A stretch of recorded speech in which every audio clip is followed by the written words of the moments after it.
তো বন্ধুরা, যেমনটা কি আমরা আগের এপিসোডে এসে দেখেছি, অ্যালেক্স যখন থান্ডার টেস্ট দিচ্ছিল তখনই সেখানে 8 আর্ম সোল ক্ল্যানের এল্ডার চলে এসেছিল। এরপরে তিনি সঠিকের সময় অ্যালেক্সকে ওই ফেদারওয়ালা লোকটির হাত থেকে বাঁচিয়েছিলেন।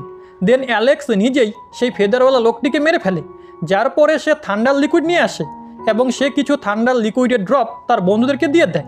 একই সাথে সে 1 ফোঁটা ড্রপ সেই এল্ডারকেও খাইয়ে দিয়েছিল, যার কারণে তার এনশিয়েন্ট ওয়ার্ল্ডের অভিশাপ শেষ হয়ে যায়। তখনই সেখানে আসা বাকি এনশিয়েন্ট ইমর্টাল ওয়ার্ল্ডের বাসিন্দারা অ্যালেক্সের কাছ থেকে সেই লিকুইড চাইতে লাগে, কিন্তু অ্যালেক্স তাদেরকে বলে যে তার কাছে সেই লিকুইড আর নেই। কিন্তু যখন সে পরের বার টেস্ট দিয়ে লিকুইড পাবে তখন সে তাদেরকে সেই লিকুইড দিয়ে দিবে। তো এই কথা শুনে তারা সবাই অ্যালেক্সের বন্ধু হয়ে যায়। এরপরে অ্যালেক্স 8 আর্ম সোল ক্যানে চলে আসে এবং সে গড লিওর ক্লোনের সাথে কিছুক্ষণ কথা বলে, যেখানে সে জানিয়েছিল যে সে কিভাবে স্ট্রং হতে চলেছে। এরপর আমরা দেখি 8 আর্ম সোল ক্যানে আজ পার্টি হচ্ছিল এবং সেখানে আরও অনেক সেক্টও এসেছিল। তখনই আমরা দেখি যে র্যাবিট গার্ল একটি লিভিং স্পিরিট মেডিসিনের পিছনে পড়েছিল যাতে সে ওটা খেতে পারে, যেখানে তার পিছু করতে করতে সে তাকে বলছিল যে তুমি পালিও না, আমি তোমাকে শুধু একটুই টেস্ট করব, তোমাকে পুরোটা খাবো না। এদিকে সেই 8 আর্ম সোল ক্ল্যানের এল্ডার অ্যালেক্সকে জানায় যে আজ এখানে এনশিয়েন্ট ডেমন ক্ল্যানের লিডার এসেছে, যে অ্যালেক্সকে বলে তুমি খুবই ট্যালেন্টেড, যদি তোমার ফিউচারে কখনো আমাদের সাহায্য দরকার হয় তাহলে জানিও। একই সাথে সেখানে লিরন ক্ল্যানের এল্ডারও এসেছিল, যে অ্যালেক্সকে বলে ভাই, যদি তুমি ফিউচারে খুব বেশি সাকসেসফুল হয়ে যাও তবে এটা ভুলে যেও না যে তুমি আমার সাথে চা পান করেছিলে। এর উত্তরে অ্যালেক্স বলে হ্যাঁ হ্যাঁ, আমি আপনাকে একদমই ভুলবো না। এই কথা শুনে সেই লিরন ক্ল্যানের এল্ডার খুশি হয়ে যায় এবং অ্যালেক্সকে বলে যে তুমি এত ট্যালেন্টেড ও শক্তিশালী, কিন্তু তবুও তুমি এত ডাউন টু আর্থ, এটা জেনে আমার খুব ভালো লাগলো, কারণ আমার ফ্রেন্ডলি লোকেদের খুবই ভালো লাগে। তাই আমি তোমাকে একটি সিক্রেট মেডিসিনের বোতল দিতে চাই। সেই সাথে আমাদের ক্ল্যানের মেয়েরা তাদের বিউটির জন্য খুব বেশি ফেমাস, তুমি চাইলে পরে তাদের মধ্য থেকে যে কাউকে বেছে নিতে পারো। ঠিক সেই সময় তার ক্ল্যানের একটি মেয়ে সেখানে চলে আসে, যে দেখতে খুবই বিউটিফুল লাগছিল। ঠিক সেই সময় ওই এনশিয়েন্ট ডেমন ক্ল্যানের লিডার অ্যালেক্সকে বলে তুমি এর কথা শোনো না, এর ক্ল্যানের মেয়েরা খুব দুর্বল, উপরন্তু আমাদের ক্ল্যানের কাছেও সিক্রেট মেডিসিন আছে, তাই আমি তোমাকে একটি সিক্রেট মেডিসিনের বোতল দিচ্ছি, সেই সাথে তুমি আমাদের ক্ল্যানের একটি মেয়েকে বেছে নিতে পারো। ঠিক সেই সময় ওখানে ওই মেয়েটি চলে আসে, যে ডেমনের মতো দেখতে লাগছিল। তো তাদের দুজনের মধ্যেকার লড়াই দেখে অ্যালেক্স বলে যে আমি আপনাদের সিক্রেট মেডিসিন তো অ্যাকসেপ্ট করতে পারি, কিন্তু আমার কোনো মেয়ে চাই না। এদিকে সমস্ত কিছু দেখে মোটা ছেলেটির মনে হচ্ছিল যেভাবে অ্যালেক্স তাকে সেই ঠান্ডার লিকুইড দিয়েছিল তেমনই অ্যালেক্স আবার হয়তো তাকে এদের মধ্য থেকে একটি মেয়ে দিয়ে দিবে। তাই সে মনে মনে খুব খুশি হচ্ছিল এবং এই খুশি সিলভার ফিনিক্সও দেখে নেয়, যার কারণে সে তার উপরে হাসতে শুরু করে। তখনই চ্যাং গংয়ান মোটা ছেলেটি এবং সিলভার ফিনিক্সকে বলে যে এখন অ্যালেক্সই এই লোকগুলোকে সেই এনশিয়েন্ট অভিশাপ থেকে বাঁচানোর একমাত্র রাস্তা, তাই এই দুটি ক্ল্যান অ্যালেক্সকে বড় বড় অফার দিচ্ছে। তখনই সেই 8 আর্ম সোল ক্ল্যানের এল্ডার র্যাবিট গার্লকে স্পিরিট মেডিসিনের দিকে দৌড়তে দেখে বলে তুমি তার পিছু করা বন্ধ করে দাও, আমি তোমাকে অন্য একটি মেডিসিন দিয়ে দিব। এরপরে অ্যালেক্স এবং তার সাথীরা সেই ক্ল্যানের অন্য একটি জায়গায় চলে আসে, যা আশেপাশে খুব বেশি নির্জন ছিল, যেখানে বসে র্যাবিট গার্ল সেই মেডিসিন খাচ্ছিল যা ওই এল্ডার তাকে দিয়েছিল। তখনই অ্যালেক্স বলে যে এই লোকগুলোর সাথে ফ্রেন্ডশিপ করা আমাকে অনেক বেশি ক্লান্ত করে দিচ্ছে, আমি একজন হ্যাভেনলি ডাইটির সাথে লড়াই করেও এতটা ক্লান্ত হই না। এর উত্তরে র্যাবিট গার্ল অ্যালেক্সকে বলে যে এরা শুধু তোমাকে অফার দিয়ে তোমার লাইফ রিস্কে ফেলতে চায় যাতে তুমি থান্ডার লিকুইড আনতে পারো, কিন্তু মনে রেখো থান্ডার টেস্ট খুব বেশি ডেঞ্জারাস হয়, তাই যেই ডিসিশনই নাও না কেন ভেবেচিন্তে নিও। যেই কথা শুনে অ্যালেক্স বলে যে এই লোকগুলো অনেক লম্বা সময় ধরে ধৈর্য ধরে আছে, উপরন্তু এই লোকগুলো অনেক বিপদও সহ্য করেছে এবং এরা বিলো গডেসকেও চেনে, তাই আমি এদেরকে এভাবে ছাড়তে পারবো না। উপরন্তু এখন আমার অনেক বেশি এনিমিও হয়ে গেছে, তাই আমার কিছু অ্যালায়েন্সেরও দরকার পড়বে, তো আমার এদেরকে সাহায্য করতেই হবে। ঠিক সেই সময় তারা সবাই নিজেদের থেকে একটু দূরে এক হ্যাভেনলি ডাইটি ফরমেশনকে দেখে এবং একটি খুব জোরে চিৎকারও শোনে, যা শুনে অ্যালেক্স বলে এই হ্যাভেনলি ডাইটি ফরমেশন সেই সব ফরমেশনের থেকে অনেক বেশি শক্তিশালী লাগছে যা আমি আজ পর্যন্ত হ্যাভেনলি ডাইটিয়ার কাছে দেখেছি। তখনই চ্যাং গংয়ান বলে যে এটা কোথাও তাদের কোনো শত্রু নয় তো। এই কথা শুনে সিলভার ফিনিক্স বলে তাহলে এটা হলো 8 আর্ম ক্ল্যানের আসল সত্যি, তারা সামনে থেকে কতটা ভালো কিন্তু লুকিয়ে আমাদের উপরে প্রাণঘাতী আক্রমণ করতে চায়। তখনই অ্যালেক্স তাদের সবাইকে সাবধানে থাকতে বলে। এদিকে সেই হ্যাভেনলি ডাইটি ফরমেশন তৈরি করা লোকটি সবার সামনে চলে আসে, যে চেন দিয়ে বাঁধা ছিল। তখনই সেই লোকটি নিজের চেইন ভেঙে দেয় এবং মুক্ত হওয়ার পরে আকাশে গিয়ে তাদের সবার দিকে তাকিয়ে বলে যে তোমাদের সাহস কীভাবে হলো সিক্রেট অফ স্প্রিং আইটেম চুরি করার। সেই সাথে ওই লোকটি পাগলের মতো আচরণ করছিল। এটা দেখে অ্যালেক্স বলে যে এ কি আমাদেরকে চোর ভাবছে নাকি এর কোনো ভুল ধারণা হয়েছে। ঠিক সেই সময় ওই লোকটি নিজের স্পিরিচুয়াল হ্যান্ডে দিয়ে তাদের সবার উপর অ্যাটাক করে দেয়, কিন্তু সঠিক সময়ে তারা সবাই পিছনে গিয়ে ওই অ্যাটাক থেকে বেঁচে যায়। এরপরে মোটা ছেলেটি নিজের শট দিয়ে, চ্যাং গংয়ান নিজের অ্যারো দিয়ে এবং সিলভার ফিনিক্স নিজের বার্ড স্পিরিট দিয়ে ওই লোকটির ওপরে অ্যাটাক করে, কিন্তু ওই লোকটির ওপরে কোনো প্রভাবই পড়ে না। এটা দেখে তারা সবাই অনেকে বেশি অবাক হয়ে যায় এবং বুঝে যায় যে এই লোকটি খুবই স্ট্রং।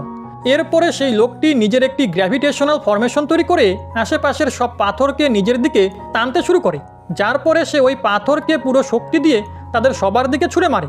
তো সেই সব পাথরের হাত থেকে বাঁচার জন্য অ্যালেক্স নিজের গোল্ডেন ফার্নেস বাইরে বের করে নেয় এবং তার ভিতরে জল দিয়ে নিজের এবং নিজের সাথীদের চারিপাশে একটি ব্যারিয়ার তৈরি করে, কিন্তু সেই পাথরগুলোর ফোর্স খুব বেশি ছিল, যার কারণে অ্যালেক্সের সেই পাথরগুলোকে আটকাতে খুব বেশি অসুবিধা হচ্ছিল।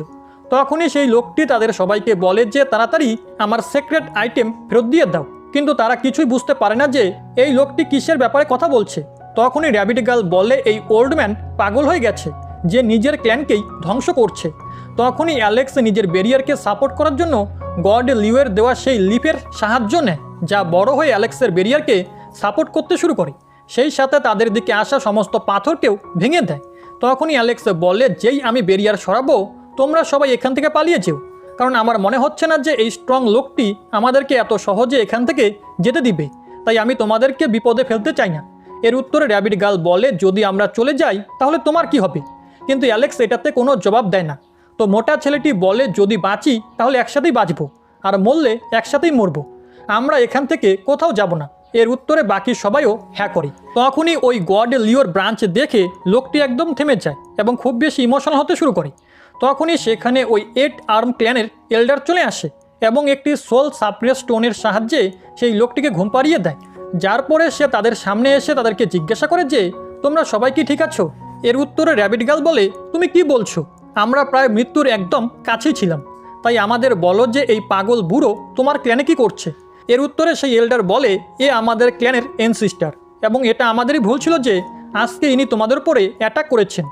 আসলে ইনি সেই অভিশাপের কারণে পুরোপুরি পাগল হয়ে গেছেন এবং সবসময় শুধু শুয়ে থাকেন, কিন্তু আজ জানি না ইনি কিভাবে জেগে গেছেন এবং তোমরা সবাইও হঠাৎ করে এই জায়গায় চলে এলে এবং উনি তোমাদের উপরে অ্যাটাক করে দিলেন। এই কথা শুনে অ্যালেক্স বলে যে আপনি কি ওনাকে কিছুক্ষণের জন্য জাগাতে পারেন, কারণ আমার কাছে এখনও কিছু ঠান্ডা লিকুইড বাকি আছে যা আমি ওনাকে দিয়ে ঠিক করতে পারি। ঠিক সেই সময় আমরা অন্যদিকে দেখি যেখানে গু জিয়ানু নামের এক কাল্টিভেটার থান্ডার টেস্ট পাস করে thunder liquid silver blood demon tree ক্ল্যানের একজন লোককে দেয়। যেই লিকুইডে পেয়ে সেই লোকটি খুব বেশি খুশি হতে শুরু করে এবং সেই সাথে সে বলে এখন আমাদের হোয়াংয়ের কোনো দরকার নেই এনশিয়ান অভিশাপকে শেষ করার জন্য। এরপরে সেই লোকটি ওই লিকুইড নিজের বডিতে দিয়ে দেয়, কিন্তু এতে সেই অভিশাপ নষ্ট হয় না, যেটা দেখে সেই লোকটি ওই লিকুইড মাটিতে ফেলে দেয় এবং বলে যে এই লিকুইড একদম বেকার, এর কোনো লাভ নেই। তখনই সেই লোকটি এবং তার আশেপাশে দাঁড়িয়ে থাকা সাথীরা দেখে যে স্পেসে একটি ক্র্যাক তৈরি হচ্ছে। তো তাদের মধ্য থেকে একজন যে এনসিস্টার ছিল সে বলে শীঘ্রই এই জায়গা একদম সেফ থাকবে না। এর উত্তরে ওই লোকটি জিজ্ঞাসা করে এখানে কি বাইরে থেকে লোক আসতে চলেছে। অন্যদিকে অ্যালেক্স এবং সেই 8 আর্ম সোল ক্ল্যানের এল্ডারও ওই ক্র্যাক দেখতে পাচ্ছিল, যেখানে সেই ক্র্যাক দেখে ওই এল্ডার বলে যে এখন তো আপাতত এর মধ্য দিয়ে কেউ পাস করতে পারবে না, কিন্তু শীঘ্রই এখানে অন্য ওয়ার্ল্ড থেকে লোক চলে আসবে, যার কারণে এখানে থাকা এনশিয়ান ইমর্টাল ওয়ার্ল্ডের বাসিন্দারা একদমই সেফ থাকবে না এবং তাদের ওপরে খুব বেশি বিপদ বেড়ে যাবে। এই কথা শুনে অ্যালেক্স বলে যদি এমনই চলতে থাকে তাহলে যাদেরও আমার থেকে ঠান্ডা লিকুইডের আশা আছে তারা আমাকে তাড়াতাড়ি করতে বলবে, কারণ যদি তাদের মনে হয় যে তাদের ওপরে বিপদ দ্রুত আসতে চলেছে তাহলে আমাকেও তারা ফোর্স করবে। ঠিক সেই সময় সেখানে একটি পোর্টালের মাধ্যমে ওই সিলভার ট্রি ক্ল্যানের লোকেরা চলে আসে, যাদেরকে আমরা কিছুক্ষণ আগে দেখেছিলাম। তখনই সেই 8 আর্ম সোল ক্ল্যানের এল্ডার অ্যালেক্সকে বলে মনে হচ্ছে তোমার ভাবনা একদম ঠিক ছিল, এখানে তোমার থেকে লিকুইড নেওয়ার জন্য লোক আসতেও শুরু করে দিয়েছে। এরপরে সেই এল্ডার বলে শতাব্দীর পর শতাব্দী ধরে আমাদের ক্ল্যান বিলো গডেসের সম্মান করে এবং যত ট্রি ক্ল্যানের লোকেরা আছে তারা সবাই এখানে কোনো খারাপ উদ্দেশ্য নিয়ে আসে না, কিন্তু মনে হচ্ছে যে এই লোকগুলো বিলো গডেসের সম্মান করা ছেড়ে দিয়েছে। এবার সেই এল্ডার ওই সিলভার ট্রি ক্ল্যানের লোকটি যার নাম ইকুন ছিল তাকে বলে তুমি কি জানো না যে এই জায়গায় একটা হোলি প্লেস এবং এখানে তুমি নিজের লোকেদের সাথে খারাপ ইন্টেনশন নিয়ে এসেছো? এর উত্তরে ইকুনো বলে এই জায়গা শুধু তোমার একার নয়, এখানে সব ট্রি ক্ল্যানের অধিকার আছে, তা সে তুমি হও কিংবা আমি। এরপরে ইকুন অ্যালেক্সকে বলে আমি আমার এনসিস্টারের থেকে অর্ডার পেয়েছি তোমাকে নিজের ক্ল্যানে নিয়ে যাওয়ার জন্য। এর উত্তরে অ্যালেক্স বলে আমি এখন এখানেই থাকতে চাই, তাই তুমি যেই হও না কেন এখান থেকে চলে যাও। এর উত্তরে ইকুনো বলে যে এটা ডিসাইড করার তুমি কেউ নও। এরপরে ইকুন নিজের একজন সাথীকে বলে অ্যালেক্সকে ধরে আনো। এবার সেই সাথী অ্যালেক্সকে ধরার জন্য এগিয়ে যেতে শুরু করে, যা দেখে 8 আর্ম সোল ক্ল্যানের এল্ডার সামনে চলে আসে এবং এই সমস্ত কিছু দেখে অ্যালেক্স ইকুনকে বলে যে তুমি কি আমাকে এখানে নিজের ক্ল্যানে ইনভাইট করতে এসেছো নাকি আমাকে কিডন্যাপ করতে? এই কথা শুনে ইকুনো বলে যদি তুমি সরাসরি আমার ইনভিটেশন মেনে নাও তাহলে আমি তোমাকে ইনভাইট করতে এসেছি, এবং যদি তুমি আমাকে দিয়ে জোর জবরদস্তি করাও তাহলে আমি তোমাকে কিডন্যাপ করব। ঠিকই সেই সময় তার সাথে আসা অন্য একটি মেয়ে আকাশে একটি ফরমেশন তৈরি করে অ্যালেক্সের ওপরে নিজের এনার্জি দিয়ে হামলা করে, যা অ্যালেক্স নিজের ফরমেশনের সাহায্যে আটকাতে শুরু করে। কিন্তু এমনটা করতে করতে তার পায়ের নিচের মাটি ভেঙে যাচ্ছিল। এরপরে অ্যালেক্স নিজের শট বাইরে বের করে নেয় এবং সেই মেয়েটির দিকে এগোতে শুরু করে, যা দেখে সেই মেয়েটি নিজের ব্রাঞ্চেস ব্যবহার করে অ্যালেক্সকে থামাতে লাগে। কিন্তু ঠিক সেই সময় ওই 8 আর্ম ক্ল্যানের এল্ডার নিজের ব্রাঞ্চেসের সাহায্যে সেই মেয়েটিকে খুব বেশি আহত করে দেয়। তখনই অ্যালেক্স গোল্ডেন ফার্নেস থেকে জল বের করে সেই মেয়েটিকে চারিপাশ থেকে ঘিরে নেয় এবং তাকে বলে যদি তুমি এই লিকুইডকে সামান্য টাচ করো তাহলে তোমার সেই অভিশাপ খুব বেশি বেড়ে যাবে, যার পরে তুমি সেই কষ্ট আর সহ্য করতে পারবে না এবং মারা যাবে, তাই একদমই নড়বে না। এবার অ্যালেক্স ইকুনকে বলে আমিও দেখতে চাই যে তুমি নিজের এই হ্যাভেনলি ডাইটিওয়ালা সাথীদেরকে ছাড়া কত বেশি শক্তিশালী। এই কথা শুনে ইকুন নিজের ফ্যানে লাগানো লিপসের সাহায্যে অ্যালেক্সের ওপরে অ্যাটাক করতে করতে তাকে বলে যে চলো আমিও তাহলে তোমাকে আজ দেখিয়ে দিই যে আমার পাওয়ার কী। কিন্তু অ্যালেক্স সেই লিপওয়ালা অ্যাটাককে খুব সহজেই নিজের শর্টের স্ল্যাশ অ্যাটাক দিয়ে শেষ করে দেয়। কিন্তু তখনই ইকুন হাসতে শুরু করে এবং ঠিক সেই সময় আমরা দেখি যে অ্যালেক্সের বডিতে সেই লিপ অ্যাটাকের কারণে পয়জন ছড়িয়ে পড়েছে। তো এটা দেখে সাথে সাথেই ওই 8 আর্ম ক্ল্যানের এল্ডার ঘাবড়ে গিয়ে অ্যালেক্সের কাছে যায় এবং অ্যালেক্সের অবস্থা দেখে রাগে ইকুনকে বলে যে তোমার সাহস কিভাবে হলো অ্যালেক্সের ভিতরে পয়জন দেওয়ার? এর উত্তরে ইকুন বলে যে এই পয়জন কোনো সাধারণ পয়জন নয়, এটাকে খুব কষ্ট করে মারা যাওয়া লোকেদের বডি এবং অনেকে বেশি পয়জনাস ইনসেক্টের সাহায্যে তৈরি করা হয়েছে। তাই যদি তুমি মরতে না চাও তাহলে তোমাকে আমাদের সাথে যেতেই হবে, কারণ আমরা তোমাকে সেখানে নিয়ে গিয়েই অ্যান্টিডোট দিয়ে দিব। কিন্তু যদি তুমি এখানেই থাকো তাহলে এই পয়জন তোমার সোল এবং বডি দুটোকেই ড্যামেজ করে দিবে। কিন্তু সেই সময় ওই 8 আর্ম ক্ল্যানের এল্ডার নিজের ভিতরে অ্যালেক্সের সেই পয়জনকে টানার চেষ্টা করে। তো অ্যালেক্স ওনাকে এমনটা করতে মানা করে, কিন্তু তিনি মানছিলেন না। এখন এমনটা করার কারণে শুধু ওনার বডিতেই পয়জন ছড়িয়ে পড়ে, কিন্তু সেই পয়জন অ্যালেক্সের বডি থেকে রিমুভ হয় না। এটা দেখে ইকুন সেই এল্ডারকে বোকা বলতে শুরু করে। তখনই অ্যালেক্স নিজের মনে ভাবে যে এই পয়জন সোল এবং বডিকে ডিস্ট্রয় করে এবং আমাকে গডেলিও জানিয়েছিল যে এই পয়জন সোল এবং বডিকে নষ্ট করতে পারে, সেটা ব্লাডের সাহায্যে রিয়াক্ট করে। তাই যদি আমি নিজের ব্লাডকেই জ্বালিয়ে দেই তাহলে এই পয়জন আমার বডিকে শেষ করতে পারবে না। এবার অ্যালেক্স নিজের বডির ততটা জায়গার ব্লাড জ্বলাতে শুরু করে যেখানে সেই পয়জন ছড়িয়ে পড়েছিল। এটা দেখে ইকুন অ্যালেক্সকে বলে এ কি পাগল হয়ে গেছে? এরপরে সে নিজের সাথীদেরকে বলে যে তাড়াতাড়ি একে থামাও। কিন্তু অ্যালেক্স সেই জ্বলে যাওয়া ব্লাডের ইউজ করে ইকুনের সাথীদের উপরে অ্যাটাক করে, যেখানে সেই জ্বলে যাওয়া রক্তের কারণে ইকুনের দুজন সাথীও পয়জনে এফেক্ট হয়ে যায়।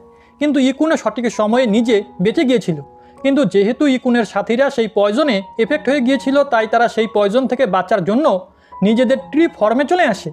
এরপরে অ্যালেক্স ইকুনকে বলে যে আমিও দেখি এখন তোমার কাছে আমার সাথে লড়াই করার আর কত ট্রিক্স বাকি আছে।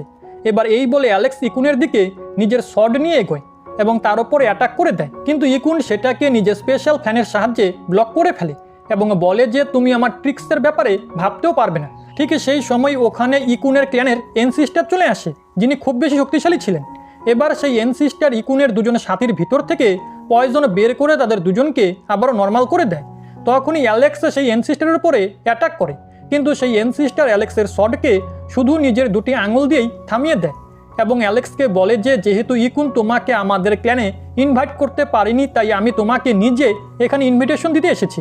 এই কথা শুনে অ্যালেক্স বলে যে আপনিও আমাকে ইনভাইট করতে পারবেন না। ঠিক সেই সময় সেখানে একটি পোর্টালের সাহায্যে 8 আর্ম ক্ল্যানের এনসিস্টার চলে আসে, যাকে অ্যালেক্স নিজের লিকুইড দিয়ে ঠিক করে দিয়েছিল। এবার সেই এনসিস্টার নিজের পাওয়ার দিয়ে সিলভার ট্রি ক্ল্যানের এনসিস্টারকে দূরে সরিয়ে দেয়, যার পর সিলভার ট্রি ক্ল্যানের এনসিস্টার সেই 8 আর্ম সোল ক্ল্যানের এনসিস্টারকে জিজ্ঞাসা করে ব্রাদার তুমি কি ঠিক হয়ে গেছো? এর উত্তরে সেই এনসিস্টার বলে, হ্যাঁ, এসব কিছু অ্যালেক্সের জন্য হয়েছে, এই আমাকে ঠিক করে দিয়েছে। কিন্তু তোমরা সবাই এখানে শুধু নিজেদের স্পিরিচুয়াল এনার্জি দিয়ে আমার ক্ল্যানের একজন মেম্বারকে বিরক্ত করতে চলে এসেছো। মনে হয় আমাকে তোমাদের ভালোভাবে শিক্ষা দিতে হবে। এই কথা শুনে সিলভার ট্রি এনসিস্টার বুঝে যায় যে সে এর থেকে জিততে পারবে না, তাই সে নিজের সাথীদের সাথে ফিরে যেতে শুরু করে। কিন্তু তখনই এই টার্ম ক্ল্যানের এনসিস্টার সেই লোকগুলোকে ধরার জন্য নিজের স্পিরিচুয়াল হ্যান্ড সামনে পাঠিয়ে দেয়, যা তাদের সবাইকে ধরে নেয়।